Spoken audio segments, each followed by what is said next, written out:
ये question number 3 है. Which of the following statements are correct? A parallelogram in which two adjacent angles are equal is called a rectangle. तो rectangle में each angle 90 degree है.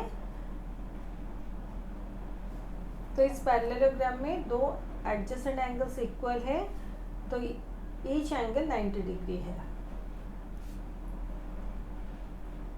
तो यहाँ पर adjacent angles equal, इस side में भी इक्वल, इस साइड में भी इक्वल, इस साइड में भी इक्वल. तो ये हमारा करेक्ट स्टेटमेंट है. A quadrilateral in which both pairs of opposite angles are equal is called a parallelogram. तो पैरेललोग्राम में ऑपोजिट एंगल्स इक्वल है तो उसे पैरेललोग्राम कहा जाता है. ये भी करेक्ट स्टेटमेंट है.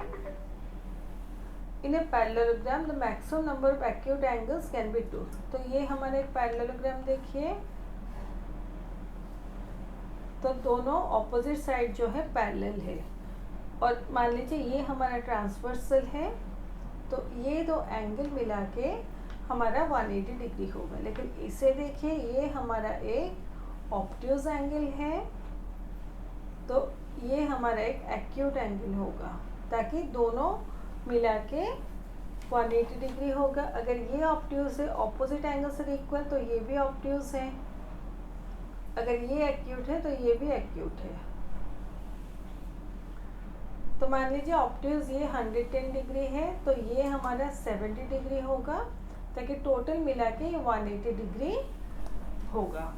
तो ये हमारे दोनों इंटीरियर एंगल्स होंगे, और इंटीरियर एंगल्स का टोटल मेजरमेंट हमारा 180 डिग्री होता है. इन्हें को इंटीरियर एंगल्स भी कहा जाता है. तो अगर एक ऑब्ट्यूज है, दूसरा एक्यूट होगा. दोनों ऑब्ट्यूज नहीं हो सकते. सिमिलरली यहाँ पर भी ये ऑब्ट्यूज है, तो ये एक्यूट होगा. तो तीनों स्टेटमेंट हमारे करेक्ट है. तो पूछा गया है कि which of the following statements are correct. तो इसका आंसर होगा ऑल ऑफ दिस. तो ऑल ऑफ दिस होगा. In case of an isosceles triangle two sides are equal. और बाकी ऑप्शन देखने की जरूरत नहीं है. तो option A is the correct answer.